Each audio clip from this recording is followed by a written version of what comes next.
อากาศดีดีอ่ะขับมาจากกรุงเทพแป๊บเดียวเองคราวหน้าก็มาอีกสิเมื่อกี้มันมีแมลงมาติดผมลินอะไปกันเถอะทำไมวันนี้เอาใจแปลก ทำไม่ดีกับเจนมาเยอะทำดีบ้างเจนจะได้หายโกรธไงน้องเขาให้ของเยอะอะเขาคิดอะไรกับเจนเปล่าเปล่าคิดกับน้องเขาอะนะคิดกับลินเจนเคยรักลินด้วยหรอจะรักเจนได้หรือเปล่า The episode begins in the stillness of Lin's dorm room, where the morning light barely cuts through the drawn curtains. The air is thick, with a kind of silence that feels more like a weight than a comfort. Heavy, lingering, almost too much to breathe in. เขาไม่รักเราจะไปรักเขาทำไมถ้าเขาไปรักคนอื่นอะเลิกกันก็ถูกแล้วที่มีพี่เขาอะแต่ลินก็ยังมีเจนนะ Lin sits on the edge of her bed, phone in hand, the screen glowing faintly in the dim room. Her thumb hovers over Jane's name, her heart caught between wanting to reach out and the fear of what might happen if she does. หักก็เงี้ยแหละเจ็บตอนเนี้ยแล้วเหรอเจนรู้ไหมว่าลินตื่นมาคิดว่าตัวเองต้องไปหาหมอกายภาพThe memory of the night before still flickers in her mind. The warmth of Jane's laughter, the way their hands brushed by accident, and how for a moment Lin had let herself feel something real. ปวดหลังเหรอคะเจนให้ลินนอนพื้นน่ะเด็กเคยนอนด้วยกันก็ไม่เห็นจะมีปัญหาไม่ใช่ลินขอลงมานอนเอง But as quickly as the thought comes, she shuts it down. With a sigh, she locks her phone and tosses it aside, convincing herself it means nothing. ลินจำอะไรได้บ้างเนี่ยก็จำได้ว่าเล่าให้เจนฟังว่าเจอสองคนนั้นอยู่บนเตียงจำได้แค่นั้นเองเหรอแล้วลินต้องจำอะไรได้มากกว่านี้อ่ะคนเมาจะให้จำอะไรนักหนา It's easier that way to pretend she doesn't care than to risk finding out she actually does. เหมือนเจนใช้ตัวให้ลินเหรอ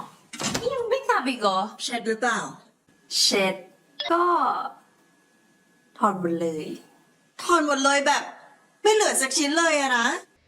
Across campus, Jane's morning couldn't be more different. She's restless, distracted, lost in her thoughts even as her friends chatter around her. She keeps replaying every second of her last conversation with Lin. อายทำไมก็เห็นกันมาตั้งแต่เด็กๆแล้วนี่ลินโคตรแฮปปี้เลยอะที่ได้กลับมาคุยกับเจนแบบนี้ The pauses, the looks, the tiny hesitations that might have meant more than words. Her friends notice the small change in her, the way she smiles at nothing, the dreamy look in her eyes when she thinks no one's watching. โตก็อยากได้แหละแต่การได้คุยกับเจนมันดีกว่าได้โตอีกขนาดนี้ปากมันเป็นยังรีบ They tease her playfully, asking if there's someone new, but Jane just laughs it off. She doesn't admit that Lin's quiet voice and unreadable eyes have been taking up more space in her thoughts than she's ready to acknowledge. ไม่ถึงอยากได้คิวขนาดเนี้ยก็พายเขาสำคัญลินแน่นมากเลยค่ะช่วงนี้ลินตั้งใจเอาคิวให้พายขนาดนี้เลยเนาะขอบคุณนะคะที่ใส่ใจพายขนาดนี้ She tells herself it's just friendship, but deep down she knows Lin has become something else, something she can't quite name yet. ป่ะบ้านอยู่ใกล้แค่นี้เองเดินกลับเองได้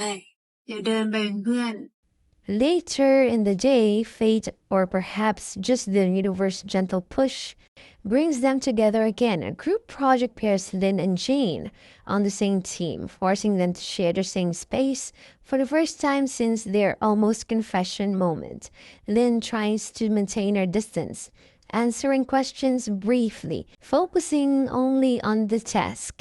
Her walls are still firmly up, but Jane, warm and persistent, tries to reach her in small ways. A smile here, a light comment there, a glance that lingers just a little too long. During a quiet break at a nearby cafe, Jane finally decides to ask the question she's been holding back. She looks at Lin and says softly, "Why do you always keep everyone so far away?" For a moment, Lin freezes. No one usually dares to ask her things like that. Not directly, not sincerely. She looks down at her cup, her fingers tracing the rim, as if searching for the right words. Then, in a voice barely above a whisper, she admits, "Because it's easier to be alone than to be disappointed." It's a truth that slips out before she can stop it. Jane doesn't respond immediately. She just sits there, quietly taking in Lin's words. She doesn't try to fix it or argue. She simply stays, and somehow her silence feels comforting, as if she's telling Lin without words that she is not going anywhere. By evening, the sky opens up and rain begins to fall over the campus. Lin and Jane find themselves walking side by side, sharing Jane's umbrella as they head towards the dorm. The air smells of wet earth and something new, something fragile but full of possibility. Their conversation turns lighter. They trade small stories about childhood dreams and silly fears. Moments that seem trivial but build something deeper between them. When Jane laughs, it's so genuine that Lin can't help but smile too. It's an unfamiliar feeling, warmth without expectation, connection without fear. As they reach the dorm entrance, Jane insists Lin to take the umbrella, but Lin refuses. They linger there for a few seconds, the rain falling harder now, until Jane waves goodbye and runs off through the puddles. Lin watches her go, standing under the soft yellow glow of the dorm lights, her heart tugging in a way she can't ignore. She almost calls out, almost tells Jane to come back, but the words never leave her lips. Instead, she whispers to herself, so softly the rain nearly drowns it out, "Maybe this is what safe feels like." And in that quiet moment, Lin realizes something she's been afraid to see. The walls she built so carefully around her heart aren't as unbreakable as she thought.